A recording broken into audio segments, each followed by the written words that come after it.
You didn't just watch a headline break. You watched the final timber of a centuries-old bridge collapse into the cold, unforgiving water below. Just 5 minutes ago, the most carefully guarded institution in the world, the British monarchy, admitted what everyone feared, but no one dared to say out loud. This wasn't just a royal health update. It was an autopsy of a family's soul. King Charles and Prince Harry, two figures defined by their distance and their discord, have finally confirmed the tragic end of royal unity. The announcement didn't come with the usual polished palace spin. There were no golden gates in the background, no forced smiles for the cameras, and certainly no narrative of everything is fine. Instead, there was a silence so heavy it felt like the walls of Buckingham Palace themselves were finally starting to crack under the weight of the lies. This was the moment the mask didn't just slip, it was dropped by the king himself. For years, the palace machine has prioritized image stability over human transparency. They sold us a fairy tale of reconciliation while hiding a reality of deep-seated rot. But tonight, the stage lights have gone dark. The king and his heir's brother have reached a breaking point where secrecy became more dangerous than the truth. This wasn't a routine diplomatic gesture. It was a confession dragged out at the last possible moment because time and the institution's credibility had finally run out. You can't understand the future of this monarchy without understanding this crisis.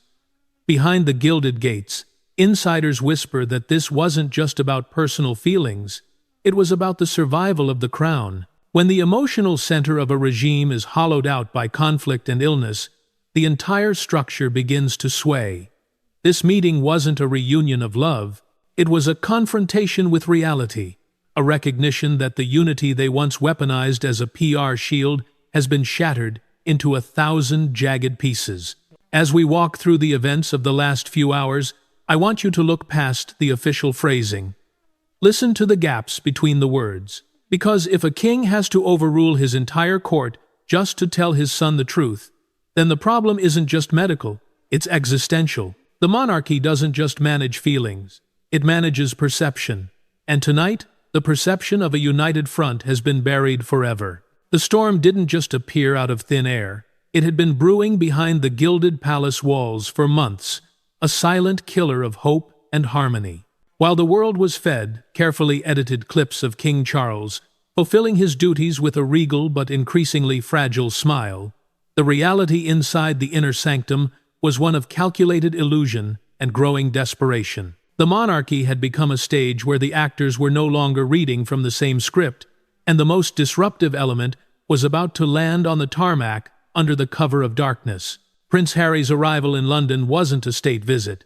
It was a ghost returning to a house that had tried to exorcise him. There were no royal outriders, no official greetings, and certainly no warmth from the palace machine that had spent years casting him as the ultimate outsider. Insiders whisper that his sudden presence triggered a state of panic management within the communications team, who were more concerned with the optics of his visit than the emotional state of a dying father and a fractured family. At the center of this containment strategy stood Queen Camilla, reportedly the fiercest guardian of the king's image. To her, the crown is a fortress, and any admission of weakness, medical or emotional, is a breach of the walls.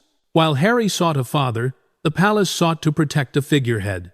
Leaked internal memos suggest that Camilla had bypassed traditional channels, enlisting private specialists to ensure that every second Harry spent near the king was monitored, scripted, and above all, controlled. They didn't just manage the meeting, they tried to manage the truth itself. The tension in the private corridors of Sandringham was so thick it was described as a chamber of silence.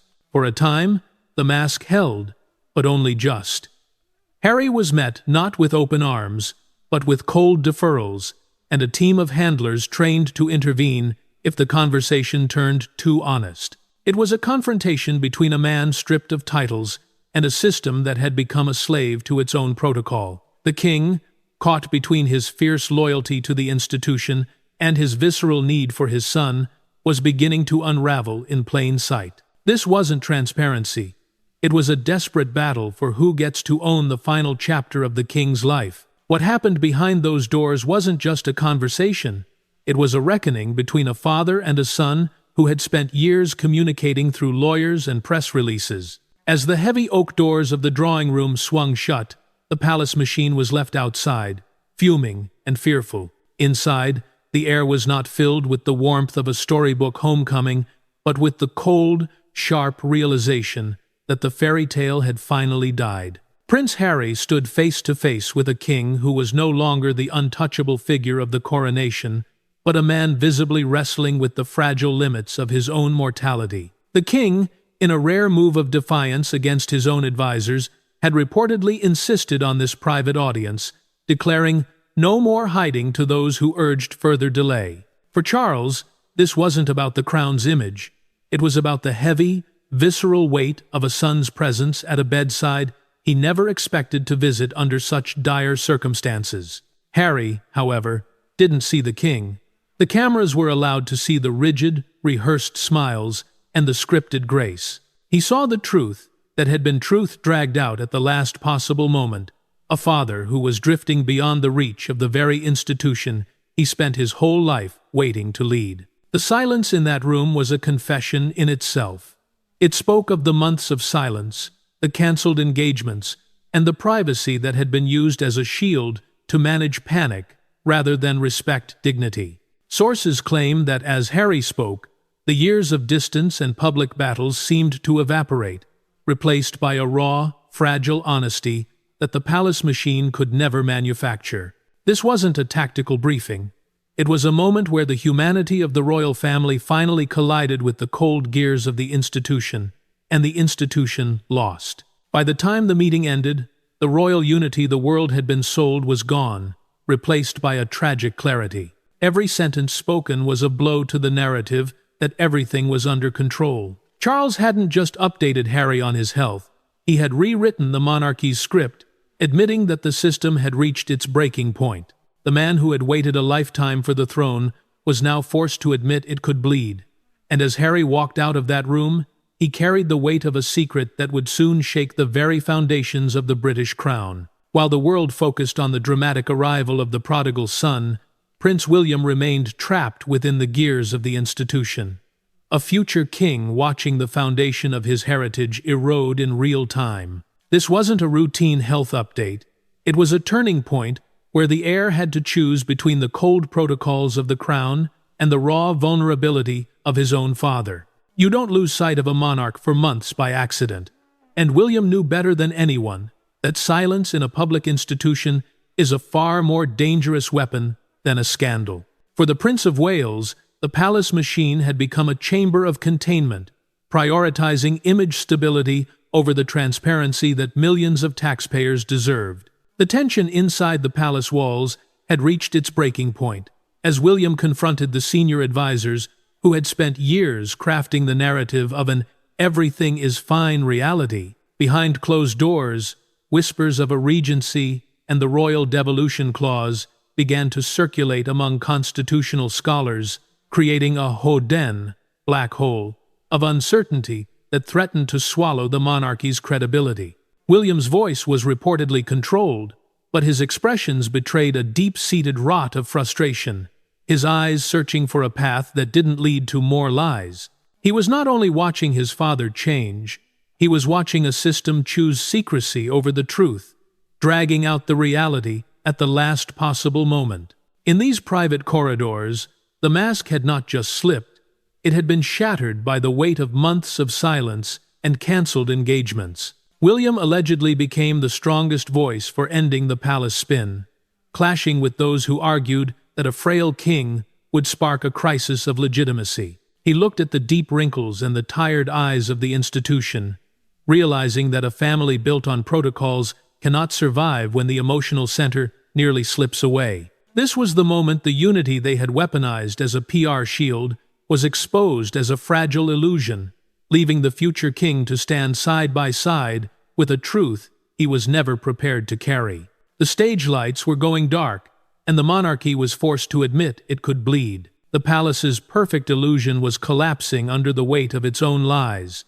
They didn't just manage the optics, they tried to control reality itself. While the world watched King Charles fulfill his duties with a regal but increasingly fragile smile, behind palace gates, whispers of fatigue, confusion, and urgent medical visits grew louder. The monarchy had become a stage of illusion, as aides fought to suppress the truth, until even they couldn't hold it back. It started quietly, almost invisibly, moments of hesitation during rehearsed appearances, a repeated sentence caught on camera, a lapse in memory shrugged off as stress or exhaustion. But those closest to the king knew it was more than just fatigue. It was a pattern, and it was accelerating. Behind the throne, the tension was growing as physicians tasked with both healing and discretion began urging for a withdrawal from public life. Their reports were clinical and cautious, but the implications were dire, warning of cognitive strain and unpredictable lapses. Yet, their counsel was often dismissed or overruled because the show had to go on. The crown could not appear frail, even if the man wearing it was beginning to unravel. This wasn't transparency.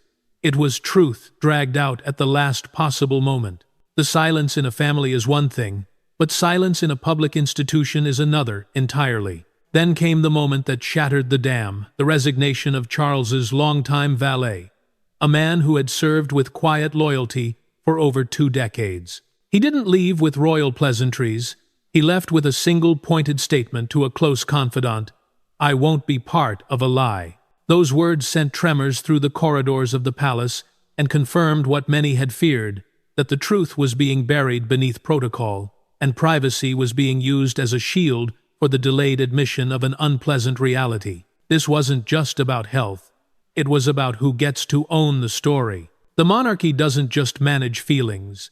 It manages perception, and that's where the crisis began. Prince Harry's presence in the room acted as a catalyst for this collapse, forcing a reckoning that the palace machine could no longer contain. For years, they sold a fairy tale of unity, but tonight, that unity was confirmed to be at a tragic end. As the king reportedly told his staff, "No more hiding," he realized that bad headlines are better than a dead conscience. If the monarchy wants to survive in a world that watched this suffering in real time, it can't go back to pretending nothing ever breaks behind palace walls. When an ancient institution depends so heavily on a few humanized faces, every illness is not just a family tragedy. It is a survival test for the entire system. While the world was distracted by the explosive headlines and the tactical maneuvers of the public relations teams, one figure remained in the shadows, quietly documenting the end of an era. Princess Anne, often called the keeper of the monarchy's memory, had reached her limit with the palace's culture of containment.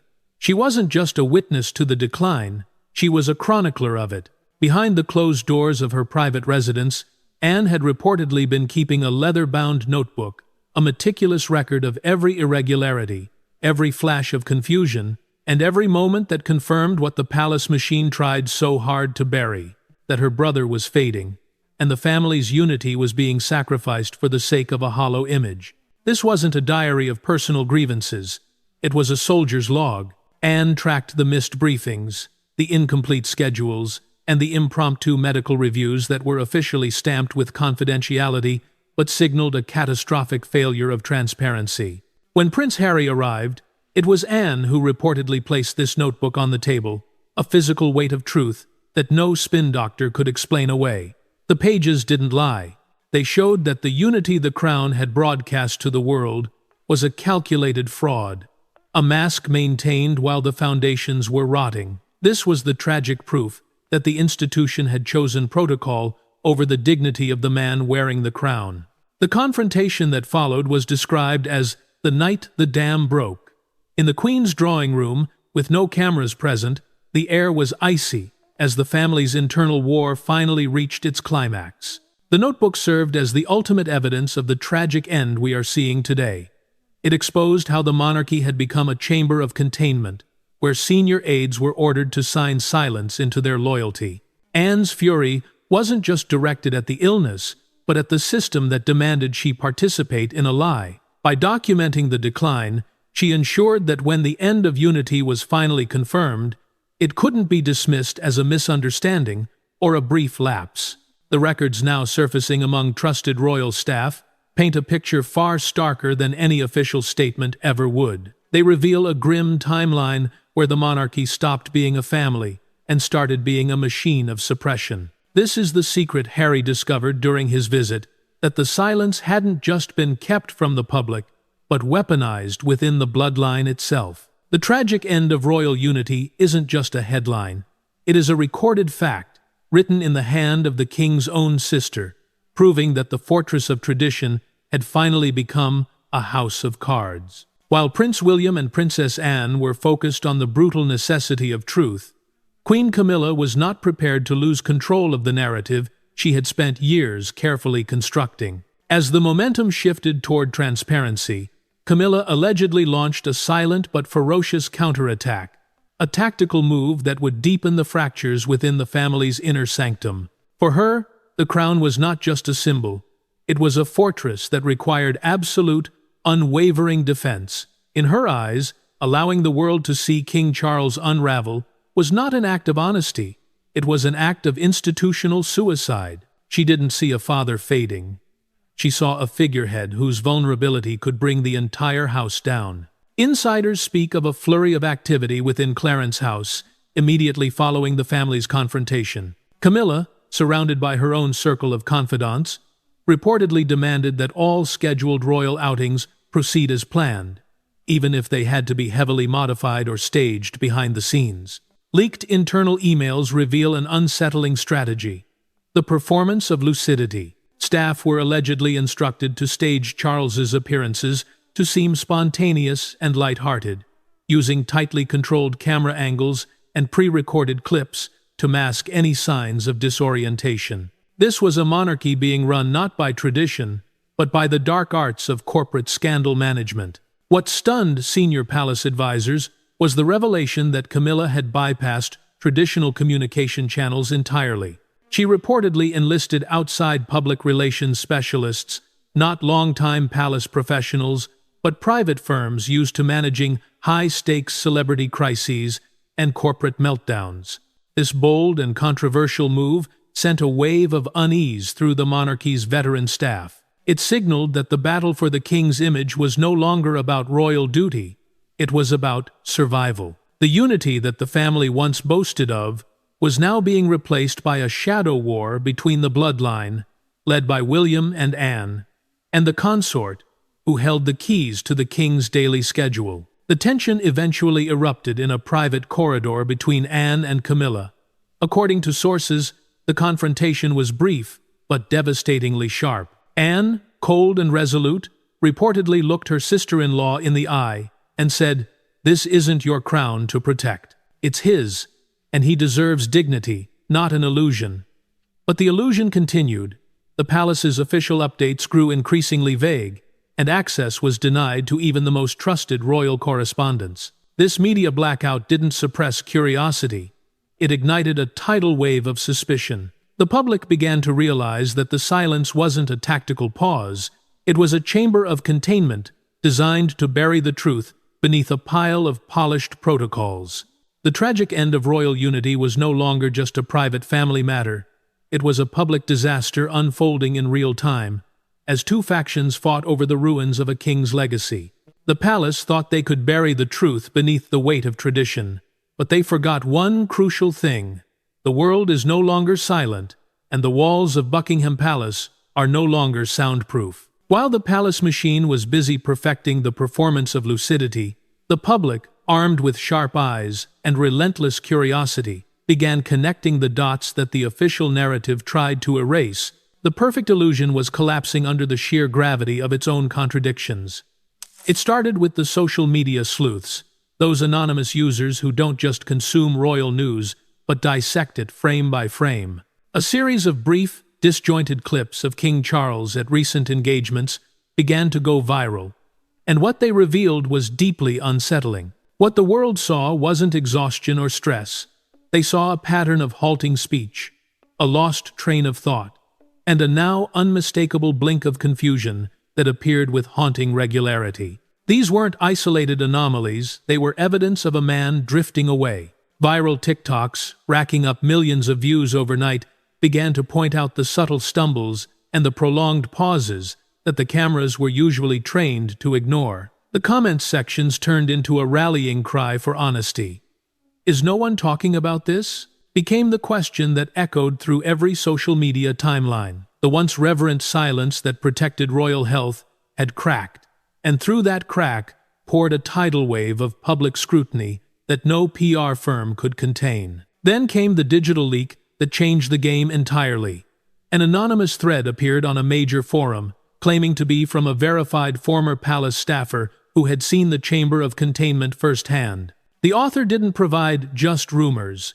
They provided painfully specific details, security being instructed to memorize medical emergency routes, Charles being rushed to private consultations under assumed names, and the internal memos marked with a chilling level of confidentiality. At the same time, an op-ed from a respected former royal physician added fuel to the fire, hinting at a high-profile figure battling a neurodegenerative illness whose symptoms had been apparent for months. The subtext was so clear, it was deafening. The medical silence that once protected the monarch was now seen as complicit in undermining the trust of the people. The public wasn't just watching anymore. They were acting.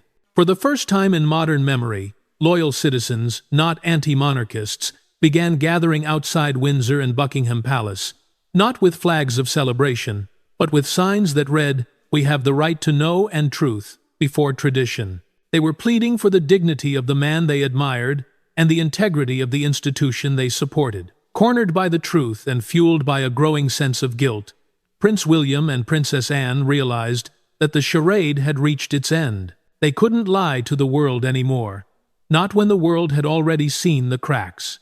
The tragic end of royal unity was about to move from the shadows of the drawing room to the glare of the global spotlight. December 26th. The world held its breath. This was the moment the charade officially ended, and the tragic end of royal unity was no longer a theory. It was a devastating reality broadcast to every corner of the globe. William and Anne, side by side, faces pale but resolute, stepped before the cameras. There was no fanfare, no royal pageantry, and no attempt to dress up the tragedy in the jewels of the crown. Just two voices, trembling but strong, delivering a truth that would change the British monarchy forever. Hours before this statement, the palace was quiet, but it was far from still. Behind closed doors, the weight of centuries was pressing down on the heir and the king's sister. They were not announcing a routine royal update. They were opening the world to a grief they had long tried to contain within the chamber of silence. Every sentence they spoke was a blow to the institution's history of secrecy.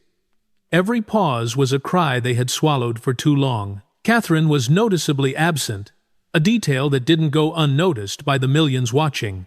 Her absence wasn't just a matter of personal timing.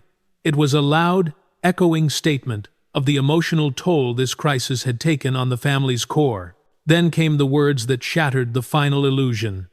The king is facing a complex and deeply personal health challenge. It was a simple phrase, yet it rang with a devastating finality. There was no specific diagnosis given, but the message was unmistakable. The king was no longer the figure of stability the world had known, and the unity that held the family together had reached its breaking point. Minutes after the announcement, a short, grainier clip was released. King Charles seated behind a window at Sandringham, raising a frail hand in acknowledgement. The wave was slow, his eyes searching for a world that seemed to be drifting beyond his reach. It was meant to calm the storm, but instead, it broke hearts. That one wave confirmed everything the official statement left unsaid. The man who had waited a lifetime to wear the crown was now slipping away from the very power he finally held. The reaction was immediate. A collective gasp turned into a unified murmur of sorrow and disbelief. In a move that broke every rule of tradition, the flag at Buckingham Palace was lowered to half-mast. It wasn't lowered for a death, but for the truth. It was a symbolic act meant to honor not the end of a life, but the courage to finally speak after months of staged appearances and containment. For many, it marked a new chapter. For others, it was a silent confession that the old world of royal secrets was fading. But the story didn't end with the announcement. What came next would shake the very foundations of succession. With the king weakened and the truth exposed, The ancient, terrifying question returned with urgency. Who now holds the reins of power? The answer was far from clear, and for the first time in decades, the royal family faced the specter of a transition that was born not of tradition, but of a tragic, uncontainable decline. The announcement was never meant to be the end of the story. It was merely the opening of a final, haunting chapter. Behind the closed doors of a monarchy that has survived 1,000 years of war and scandal, a new kind of silence has settled. Not the silence of secrets, but the silence of a house that has finally run out of breath. Just before the fog of his condition became permanent, King Charles reportedly did something that no constitutional advisor could have scripted. He left behind a handwritten letter, sealed in royal wax, addressed to only 3 people: William, Anne, and Camilla. This wasn't a decree of state or a political mandate. It was the final, fragile testament of a man who realized that the unity he once represented had finally reached its tragic conclusion. The contents of that letter will likely never be read aloud in a court of law or printed in a tabloid, but its echoes are already shattering long-held roles within the palace. William, the heir now thrust toward a throne he never asked to inherit under such agonizing circumstances, has begun to draft a vision for an adaptive monarchy. He realized that the palace machine and its chamber of containment were the very things that nearly choked the life out of his family's dignity. He is choosing honesty over the gilded cage of tradition, a radical shift that acknowledges the crown can only survive if it admits it is human. For William, the tragic end of royal unity is the painful price of a more truthful future. Princess Anne, the sister who stood as the final fortress of her brother's legacy, has made her own choice. Shortly after the truth was revealed, she began a slow, deliberate retreat from the front line of royal duties. There was no grand farewell, just a quiet recognition that in a world of performance and optics, there is no longer a place for her brother's fading memory to be used as a prop. And Camilla, the woman who fought so fiercely to maintain the illusion of control, was last reported in her private sitting room, staring into the flames of a fireplace where strategy once lived. The war of optics is over, and all that remains are the ashes of a united front that could no longer hold. The final image the world has of King Charles is perhaps the truest one. A man seated alone in the royal gardens at Sandringham, wrapped in heavy wool, staring out into the falling snow. No guards, no ceremony, no palace machine to tell him how to smile or where to look. He is surrounded by a legacy he waited a lifetime to claim, yet he is now drifting beyond its reach. This is the real tragic end of royal unity. A family at a crossroads, a crown in transition, and a king who found the truth only when the power to wield it had started to slip away. Thank you for walking through this journey of secrecy and survival with us. Make sure to subscribe as we continue to track the unfolding future of the British monarchy.